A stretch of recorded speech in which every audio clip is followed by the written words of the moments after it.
팔짱을 끼고 함께 이동하자 트럼프 대통령이 친근하게 손을 톡톡 치는 모습도 보였고요.武력 외교다, 아부 외교다. 그런데 트럼프 대통령에게 효과가 있었냐고 했을 때 글쎄다. 오늘은 일본 대미 외교의 모든 것에 대해서 살펴보겠습니다. 곤니치와, 여기는 일본 도쿄입니다. 저는 채널A 특파원 송찬욱입니다. 얼마 전 열린 경주 에이펙 정상회의에 앞서 트럼프 미국 대통령 이곳 일본을 들렀습니다. 일본은 트럼프 대통령의 입국부터 출국까지 일거수일투족을 생중계로 전했는데요. 심지어는 이 트럼프 대통령이 헬기로 이동할 때 일본 언론사들이 앞다퉈 헬기를 띄워서 지금 트럼프 대통령이 상공에서 어디로 향하고 있고 어디를 지나고 있는지를 실시간으로 전하기도 했습니다. 그만큼 관심이 크다는 거겠죠. 일본 유독 미국을 만나면 저자세를 보이기도 하는데요. 미국을 향해선 아부 외교라는 얘기까지 나오고 있습니다.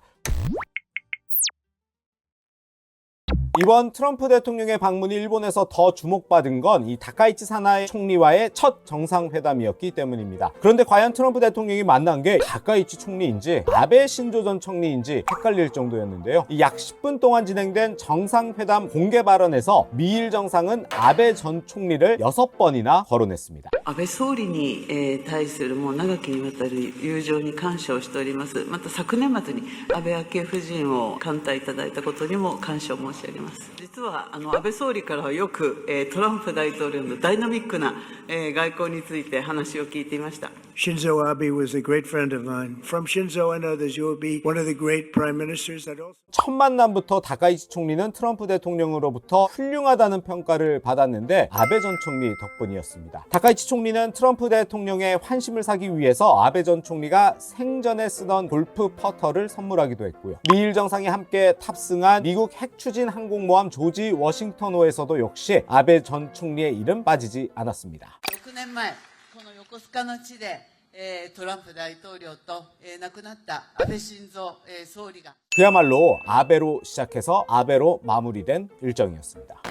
여자 아베로 불리며 아베 전 총리의 후계자를 다카이치 총리가 자처하는 점도 있지만 이 아베 전 총리 재임 시절 미일 동맹을 가장 높은 수준으로 올려놨다는 평가를 받는 점도 작용한 걸로 보입니다. 이 아베 전 총리가 2020년 9월 총리직에서 물러나기까지 트럼프 대통령과 3년 8개월 동안 14차례나 정상회담을 했는데요. 일본 대미 외교에서 이 아베 전 총리 전략 무기다 이렇게 표현할 수도 있을 것 같습니다. 물론 이 다른 측면으로는 대트럼프 아부 외교의 시초라고도 할 수 있습니다. 2016년 11월 미국 대선이 트럼프 대통령의 승리로 끝나자마자 아베 당시 총리는 비행기를 타고 뉴욕에 있는 트럼프 타워로 날아갔는데요. 아직 오바마 대통령이 퇴임하기 전이었습니다. 그러니까 아베 당시 총리는 외국 정상 가운데 처음으로 트럼프 당선인을 찾아간 거죠. 아베 총리는 그 자리에서 최고급 금장 골프채를 선물했는데요. 골프광 트럼프 대통령을 향한 취향 저격 선물을 처음부터 준비한 거죠. 첫 만남도 대체로 화기애애했고 당초 예정됐던 30분 만남이 90분으로 길어지는 등 두 정상의 케미가 굉장히 좋았다는 평가가 나왔습니다. 트럼프 대통령과 아베 전 총리 골프를 빼놓을 수가 없을 텐데요. 함께 라운딩을 하는 골프 외교만 5번이나 했습니다. 2017년 11월 트럼프 대통령이 일본을 방문했을 때 아베 총리가 직접 골프 접대에 나섰는데요. 이 자리에서 아베 총리가 트럼프 대통령을 따라서 서둘러서 벙커 밖으로 나오려다가 뒤로 벌러덩 넘어지는 그 유명한 모습도 카메라에 담기기도 했습니다. 이외에도 아베 총리는 트럼프 대통령을 위해서 수고로움을 마다하지 않았는데요. 트럼프 대통령이 일본을 방문해서 골프를 칠 때마다 아베 총리가 손수 골프 카트를 이렇게 운전하기도 했고요.武력 외교다, 아부 외교다 이런 비판을 많이 받기도 했지만 이게 일본에서는 이 상대를 극진하게 대접하는 일본 특유의 오모테나시 전략이다 이런 평가를 받기도 했습니다.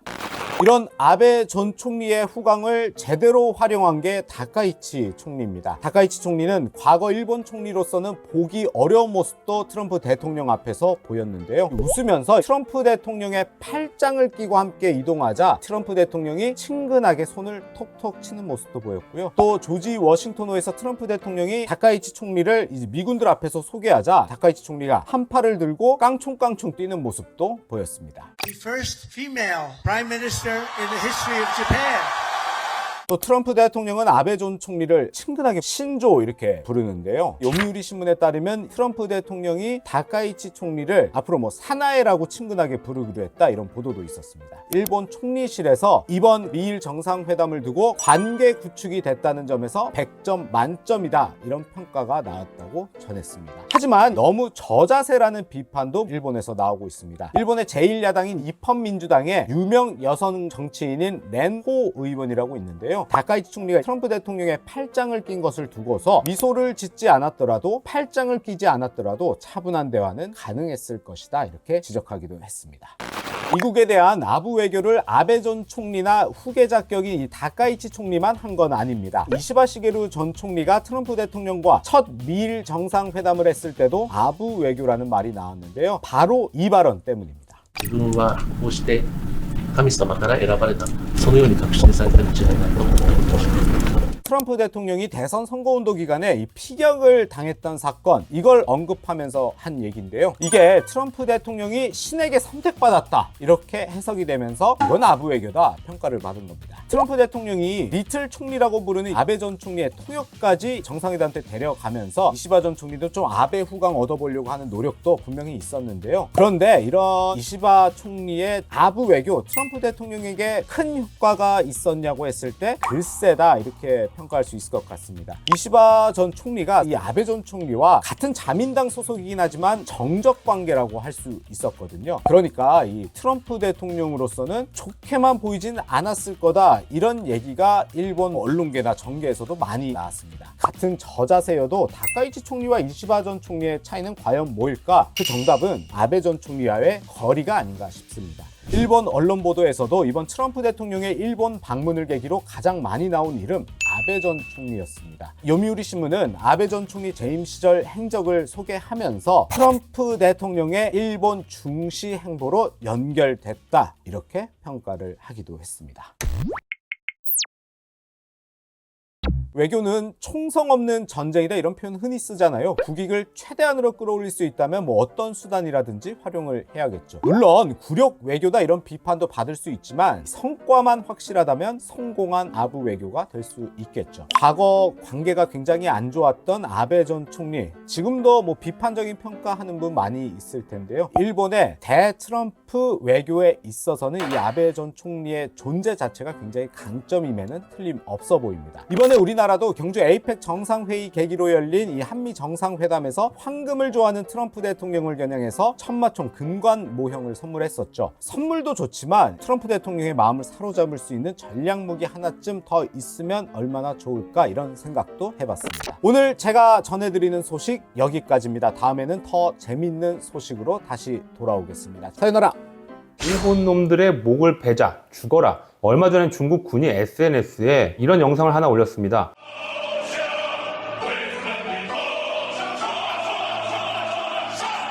지난달부터 중국과 일본 양국 관계가 악화되고 있는데요. 다카이치 사나이 일본 총리가 대만 유사시 개입을 시사하는 발언을 한 뒤로 중국이 발끈하면서 급격하게 얼어붙었습니다. を使ってですね、そして武力の行使も伴うものであれば、これはどう考えても存立危機事態になりうる、ケースであると私は考えます。 일본 주재 중국 총영사는 SNS에 한순간의 망설임 없이 그 더러운 목을 베어버릴 수밖에 없다면서 참수를 암시하는 글을 올렸습니다. 다카이치 사네 일본 총리는 처음 발언을 내놨을 때보다 한 발 물러선 입장을 보여주곤 있지만 발언을 절대 철회하지 않고 있습니다. 오히려 할 말을 했다는 입장이죠. 벌써 2달이 다 되어가지만 나아질 기미가 전혀 보이지 않고 있습니다. 오히려 상황이 점점 악화되고 있는데요. 중국은 실제 무력을 행사하는 걸 제외하곤 모든 걸 다 동원해서 일본을 압박하는 것처럼 보여지고 있습니다. 안녕하세요. 채널A 베이징 특파원 이윤상 기자입니다. 이번 특파원 토크 특톡에선 중일 관계가 어떤 양상으로 흘러가고 있는지에 대해서 자세히 얘기를 나눠보겠습니다. 중국이 일본을 어떻게 압박을 하고 있는지 하나하나 소개를 해보려고 하는데요. 먼저 중국 관영 CCTV가 이달 초에 AI를 이용한 애니메이션을 하나 공개를 했습니다. 의사도 고칠 수 없는 머리의 혹이라는 제목이었습니다. 간단히 내용을 소개해보면 들판에 나타난 펠리컨이 갑자기 소리를 지릅니다. 이렇게 갑자기 소란을 피우니까 주변에 있던 다른 새들이 모두 도망가 버립니다. 그런데 펠리컨은 오히려 큰 소리를 칩니다. 也造起来，哪个敢惹我，都是跟他过不去。 펠리컨이 자꾸 이상한 얘기를 하니까 판다가 한마디 툭 던지게 되는데요. 老和尚有宝，一都医不好。 이 애니메이션에 등장하는 펠리컨은 다카이치 일본 총리를 묘사한 것이고요. 독수리는 미국을 의미합니다. 판다는 중국을 상징하는 겁니다. 한마디로 이 애니메이션의 제작 동기 그리고 제작의 목적은 다카이치 총리를 조롱하기 위한 것이었습니다. 중국 네티즌들은 열렬히 호응을 했고요. 관영 매체가 센스 있다, 통찰력 있다, 재미있다 이런 반응들을 내놨습니다. 중국은 정기적으로 여러 장소에서 군사훈련을 매년 하고 있습니다. 그런데 최근에 서해 지역에서의 군사훈련이 부쩍 늘었습니다. 중국의 특이한 점은 각 군이 SNS 계정을 운영하면서 홍보 영상들을 올립니다. 최근에 상륙훈련 영상이 여러 차례 올라왔습니다. 군사력을 과시하면서 다카이치 사네 일본 총리를 발언을 철회하라고 압박하고 있는 겁니다. 대만에게도 중국으로부터의 분리, 독립은 성공할 수 없다는 메시지를 계속해서 보내고 있는 것이죠. 또 굉장히 최근에 눈길을 끈 게 있습니다. 중국의 세 번째 항공모함 푸젠함입니다. 캐터펄트 방식이라고 하는 사출식 이륙 장치를 도입을 했습니다. 짧은 활주로에서 빠르게 이륙이 가능하기 때문에 훨씬 더 기동성 있게 이륙시킬 수 있다는 것이죠. 푸젠함은 지난달 초에 공식적으로 실전 배치가 됐고요. 2주 만에 실사격 훈련을 하면서 곧바로 가동에 들어갔습니다. 일본은 2차 세계대전 이후에 만들어진 전수방이라는 게 있습니다. 다른 나라 외부의 공격을 받았을 때만 무력을 행사할 수 있는 것이고요. 그것 역시도 자신들의 영토를 보존하기 위한 최소한의 수준에 머물러야 한다는 겁니다. 그러다 보니까 일본은 항공모함을 건조하지 못하고 있습니다. 중국이 그걸 알고 있는 겁니다. 그렇기 때문에 푸젠함이 취역하자마자 곧바로 실전 훈련에 들어가면서 대만 인근, 일본 인근, 태평양에서의 작전 능력을 과시를 하면서 일본을 압박을 한 거죠. 지난 17일에 중국의 두 번째 항공모함이자 독자적으로 개발한 첫 번째 항공모함인 산둥함이 공식적으로 취역한 지 6주년이 되는 날이었습니다. 앞서서 1895년 청일전쟁에 패배해서 시모노세키 조약을 체결한 지 130년 만에 3항모 시대를 열게 됐다. 군사력이 압도적으로 우위에 있다는 걸 과시하면서 일본에게 계속해서 경고 메시지를 보내고 있는 겁니다. 중국의 한 민영업체가 극초음속 미사일을 개발했고 비행에 성공했다고 영상을 공개했습니다. 마하 7의 속도로 사거리가 최대 1300km에 달한다고 하는데요. 그렇다면 일본까지도 타격할 수 있는 성능을 보유한 미사일인 겁니다. 그 업체에서 올린 홍보 영상을 보면 일본 열도를 타깃으로 하고서 미사일이 날아가는 모습이 정말 대놓고 들어가 있습니다. 민간 군수업체까지 나서서 일본을 군사적으로 압박하는 데 가세하고 있는 거죠. 지난 9일에는 러시아가 힘을 보태기도 했습니다. 중국과 러시아 군용기가 일본 오키나와현 섬들 사이를 지나면서 시코쿠 남쪽까지 비행에 논란이 된 건데요. 당시 이동 경로를 연장하면 일본의 수도인 도쿄까지 겨냥한 것 아니냐는 분석이 나오고 있는 것이죠. 합동 비행 훈련이 있기 며칠 전에 오키나와 인근 해역에서 랴오닝함이 이끄는 전단이 훈련을 하고 있었습니다. 근데 이 과정에서 일본과 마찰이 빚어졌습니다. 랴오닝함에서는 함재기 젠15가 이륙을 했고요. 일본 역시 이를 발견하고 일본 항공자위대에 F-15 전투기를 출격시켰습니다. 문제가 된 거는 젠15가 F-15를 향해서 레이더를 비춘 겁니다. 레이더를 조준하는 행위는 공격을 하기 위한 전 단계의 준비 조치들입니다. 결국 일본은 이에 대해서 중국의 의도적인 군사적 도발이라고 하면서 강력하게 반발을 했고요. 근데 중국은 이에 대해서 이미 훈련 사실을 고지했고 교신 내용을 보면 우리가 훈련할 거다라는 것을 끊임없이 말하고 있는데 일본 항공자위대의 전투기 F-15가 훈련을 방해했다는 겁니다. 중국과 일본의 공방이 계속되고 있는 가운데 중간에 껴있던 대만도 이제 일본을 거들고 나섰습니다. 지난달 20일 라이칭더 대만 총통이 일본산 해산물로 식사를 했다면서 사진을 올렸습니다. 라이칭더 총통은 동북아의 긴장 상황에 대비하기 위해서 국방비를 증액해서 미국으로부터 첨단 무기를 대거 사들이겠다고 밝혔고요. 中华民国和中华人民共和国互不隶属，台湾主权不容侵犯并吞。中华民国台湾的前途由2300万台湾人民决定，这就是我们要捍卫的现状。 대만의 일부 시민들은 중국이 일본 여행을 가지 않으면 우리가 일본을 가자, 일본을 돕겠다고 나서고 있는 상황입니다.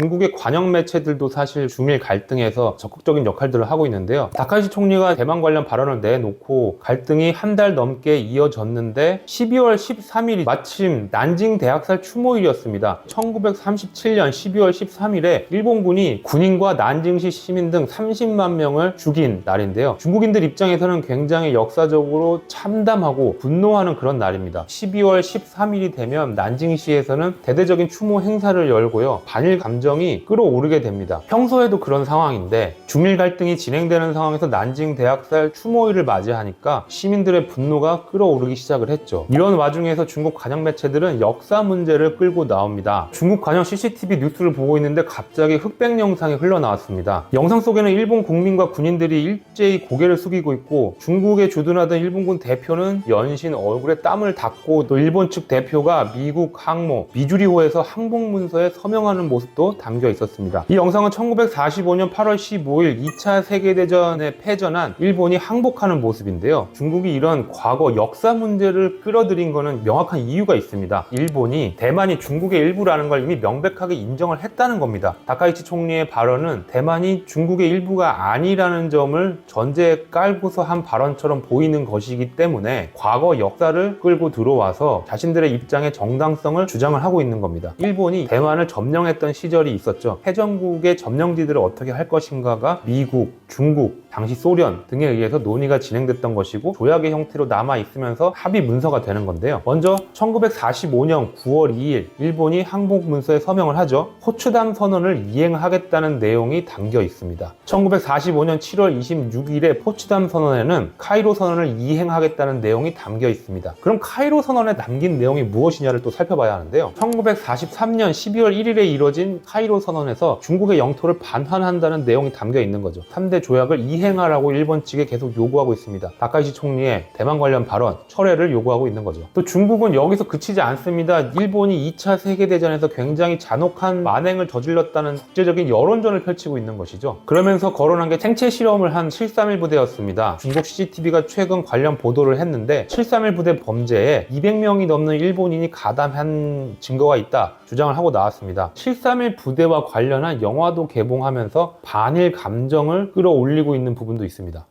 지금 일본 입장에서 뼈아픈 부분 중에 하나가 한일령입니다. 갈등의 골이 깊어질수록 중국이 하나씩 제한 조치를 이어갔습니다. 대표적으로 여행 제한이죠. 중국 정부가 일본 여행 제한을 언급하니까 항공사들은 일본으로 가는 항공편을 대대적으로 취소를 했습니다. 일본 가수들의 예정된 중국 공연들도 줄줄이 취소가 됐습니다. 무대에서 공연을 하고 있던 일본 가수의 공연 중에 불이 꺼지더니 공연이 중단되는 사태도 있었습니다. 일본산 수산물 수입 재개 조치 보름 만에 다시 금지로 돌아섰습니다. 2001년 광우병 사태로 중단됐던 일본산 소고기 재수입 논의 자체가 중단돼 버렸고요. 앞서 말씀드린 여행, 공연, 이 문화적인 부분, 여기에다가 경제적인 부분에까지도 영향이 미치고 있는 겁니다. 다만 중국이 가장 마지막 카드라고 할 수 있는 히토류 수출 제한 카드는 아직 꺼내들지 않고 있습니다.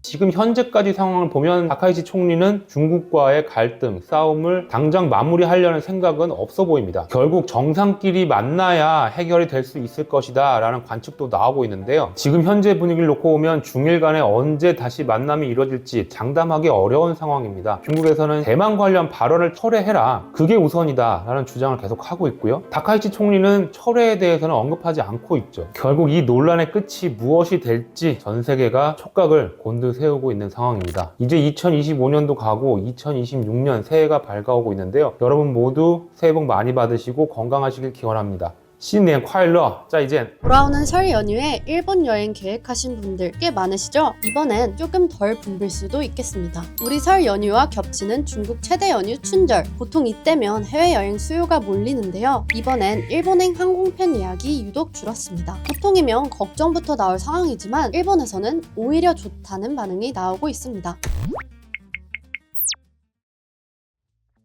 실제로 중국인 관광객이 줄어들면서 주요 관광지부터 분위기가 달라졌습니다. ここら辺歩いてる人はほぼ中国語で話してます。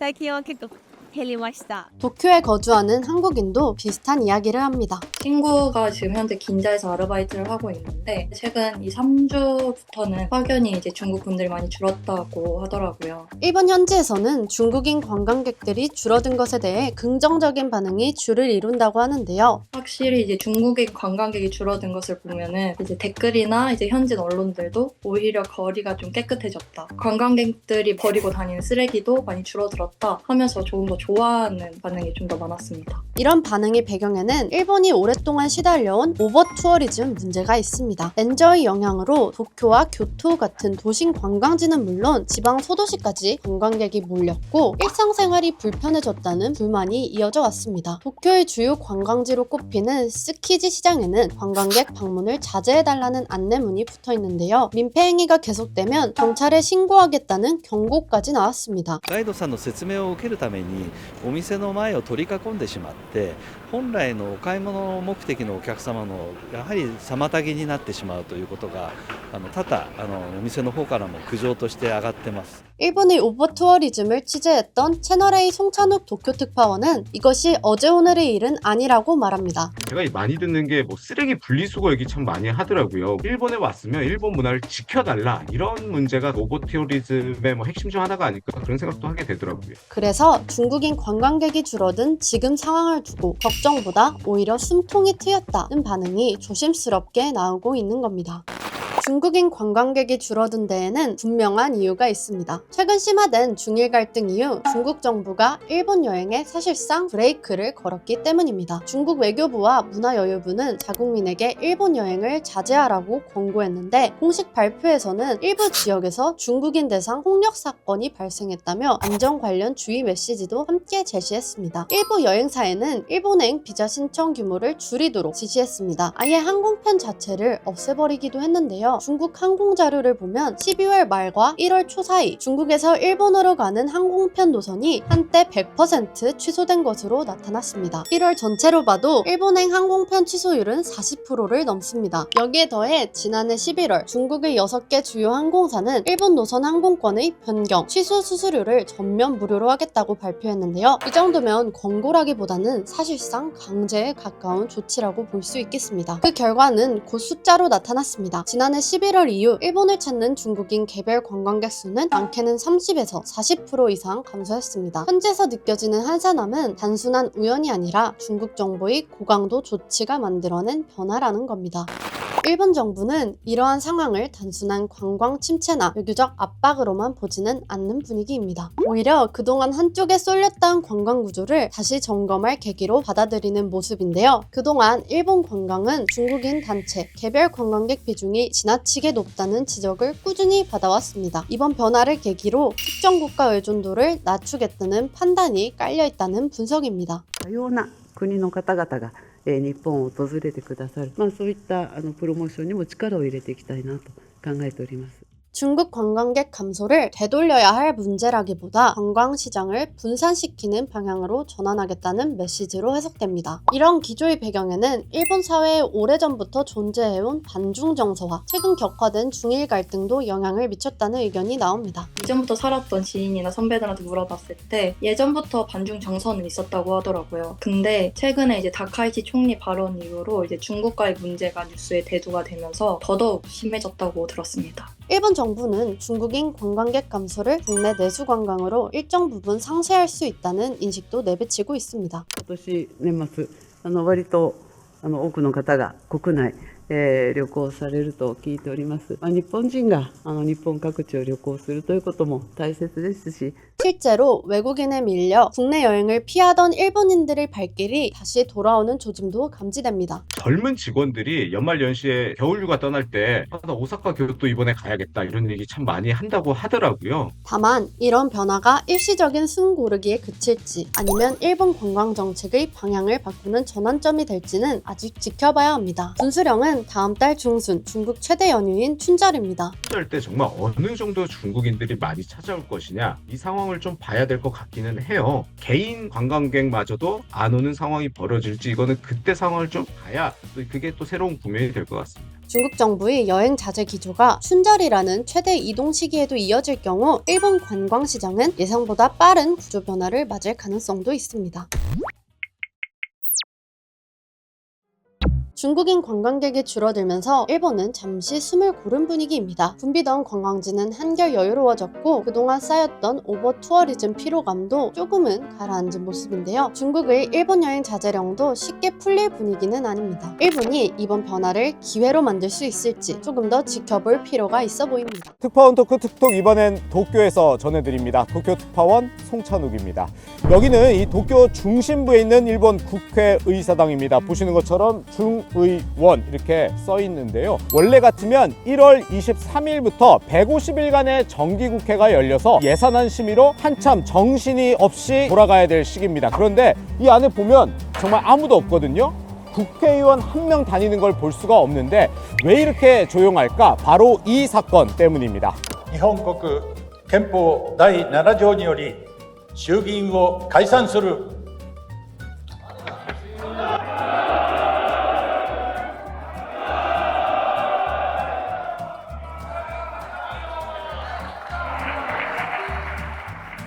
중의원 해산 장면이었는데요. 일본에선 총리가 중의원을 해산할 권한이 있습니다. 중의원 의장에 해산한다 이 한마디면 중의원 의원들 모두 의원직을 상실하게 되는 겁니다. 그런데 이상하지 않습니까? 실직한 셈인데 반자이, 그러니까 만세를 외치고 있는 거니까요. 심지어 임기 4년 중에 1년 3개월밖에 안 되고 의원직을 잃게 됐는데 사실 좋은 일 하나도 없거든요. 이 유래는 1897년 메이지 시대까지 거슬러 올라간다고 합니다. 왜 이런 관행이 자리 잡았는지에 대해선 여러 가지 설이 있는데요. 가장 유력한 게 일왕과 관련돼 있다는 겁니다. 정권 2인자 기하라 감방정관이 보라색 보자기에 담긴 무언가를 두 손으로 들고 와서 의장에게 전달하는 장면인데요. 뭐길래 저렇게 공손하게 들고 있을까? 일왕의 중의원 해산 조서입니다. 조서라는 게 일왕의 이름으로 내리는 공식 문서를 의미하는 건데 중의원 해산의 실질적인 권한은 총리가 가지고 있지만 헌법상 형식적으로는 일왕이 행하는 것으로 되어 있습니다. 그러니까 중의원 해산은 어쨌든 형식적으로는 일왕의 국사 행위가 되는 거니까 이에 대한 경의를 표하는 의미로 의원들이 만세를 외치는 거죠. 이 입헌 군주제가 아닌 우리나라 입장에선 다소 이해하기 힘든 장면일 수 있습니다. 또 다른 해석으로는 이 중의원 해산은 곧 총선거 실시를 의미하는 거기 때문에 선거라는 전장에 나서기 전에 각오를 담아서 만세를 외친다는 얘기도 있습니다. 이 밖에도 이 큰 의미 없는 퍼포먼스에 불과하다 이런 시각도 있고요. 확실한 건 중의원이 해산될 때 의무적으로 해야 된다 이런 건 아닌 반행이라고 할 수 있습니다. 그래서 이 어느 순간에 어떤 방식으로 해야 한다 이런 게 딱 정해져 있는 건 없거든요. 그래서 과거 이런 해프닝도 있었습니다. 解散する除名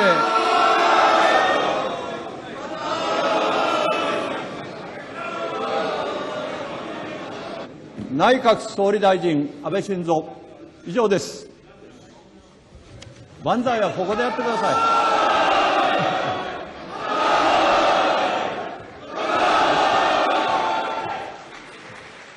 의원들 사이에선 만세를 외치지 않는 분위기도 확산하는 것 같습니다. 여당인 자민당 중진 고노다로 의원은 이번에 중의원 해산된 뒤에 왜 만세를 외치는지 몰라서 안 하는 편이다 이렇게 SNS에 올리기도 했습니다. 차기 유력한 총리 후보 가운데 한 명인 고이즈미 신지로 방위상도 만세를 외치지 않는 정치인으로 유명합니다. 이번에 다카이치 일본 총리가 중의원을 해산했을 때 의석의 절반을 차지하고 있는 야당도 만세를 외치지 않았는데요. 민생을 논의해야 하는 정기국회가 열리자마자 중의원을 해산해버린 다카이치 총리의 결정에 대해서 동의하기 어렵다는 항의 표시로 해석됩니다.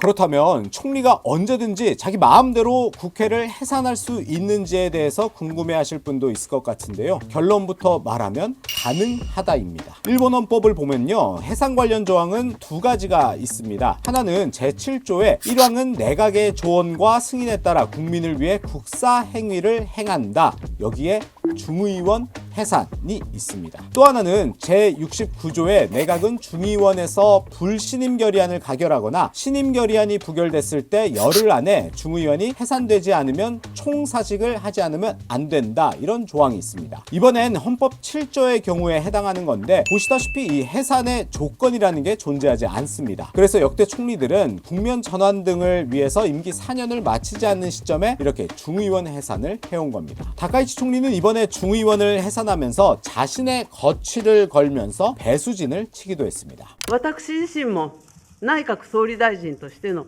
進退をかけます。高市早苗に国家経営を託していただけるのか、国民の皆様に直接ご判断をいただきたい。 왜 다카이치 총리는 전격적인 중의원 해산을 선택했을까요? 다카이치 총리가 중의원 해산을 발표하자마자 한 여론조사에서 지지율은 무려 10%포인트나 떨어져서 57%를 기록하기도 했습니다. 물론 50%대 지지율이라는 게 낮은 수치는 아니죠. 그러나 다카이치 총리가 취임한 이후에 이렇게 큰 폭으로 떨어진 경우가 한 번도 없었고 하락세도 분명하게 보이고 있는 겁니다. 지지율 하락의 요인은 역시 왜 이 시기에 세금을 써가면서 선거를 치러야 하느냐, 이 의문에 대해서 답을 제대로 내놓지 못하고 있기 때문인데요. 정기국회라고 하면 앞서 말씀드린 대로 예산안을 심의하거나 또 민생대책 세워야 하는 시기거든요. 그럼에도 불구하고 이런 걸 뒤로 밀어두고 다카이치 총리 입장에선 권력을 공고히 하고 세력을 키우는데 선거를 이용한다, 이런 시각이 현재 있는 겁니다. 의원 내각제인 일본은 의석 과반을 차지하면 정부와 의회의 권력을 모두 쥐게 되는 구조입니다. 그래서 과반을 차지하지 못한 경우엔 이번에 다카이치 총리가 일본 유신회와 맺었던 것처럼 연립을 구성하기도 하는데요. 그런데 정당이 다르다 보니까 추진하고자 하는 정책이 다를 수밖에 없겠죠. 그렇기 때문에 자민당 마음대로 할 수는 없고 연립당인 일본 유신회를 국정운영 과정에서 배려를 할 수밖에 없습니다. 중의원 해산 전 의석수는 자민당과 일본 유신회가 합쳐서 과반에 딱 한 석 넘는 233석이었습니다. 이번 선거를 토대로 자민당 단독으로 과반을 넘기면 다카이치 총리가 일본 유신의 눈치 보지 않고 권력을 휘두를 수 있게 되는 거죠. 중의원 전체 465석 가운데 233석이면 과반, 그리고 243석이면 모든 상임위원장 자리를 석권할 수 있습니다. 그리고 261석이면 모든 상임위원회에서 상임위원장을 차지할 뿐 아니라 모든 위원이 다 과반을 차지할 수 있게 됩니다. 자신의 지지율을 토대로 이런 막강 권력을 갖고 장기 집권의 토대를 만들려는 것으로 현재에서는 분석하고 있습니다. 이렇게 선거가 끝나면 30일 안에 총리를 다시 선출하게 되는데 과반 의석 차지해서 다시 총리 자리를 차지하겠다는 거죠. 대통령 직선제인 우리나라와 다르기 때문에 일본의 정치 어렵게 보일 수도 있을 겁니다. 이번에 일본 정치를 좀 이해하는 데 도움이 되면 좋겠는데요. 지금까지는 이재명 대통령과 다카이치 총리가 함께 드럼을 치는 모습을 보이는 등 한일 관계 굉장히 순조롭게 진행이 되고 있는 게 사실입니다. 그런데 더 막강한 힘을 가지게 될 경우 다카이치 총리 앞으로 한일 관계 어떻게 끌고 갈지도 주목이 되는 부분입니다. 역사 문제라든지 본인의 원래 소신대로 끌고 갈 수 있지 않을까, 이런 우려들이 있는 거죠. 이번 틱톡은 여기까지입니다. 다음에도 재밌고 유익한 소식으로 다시 찾아오겠습니다. 감사합니다.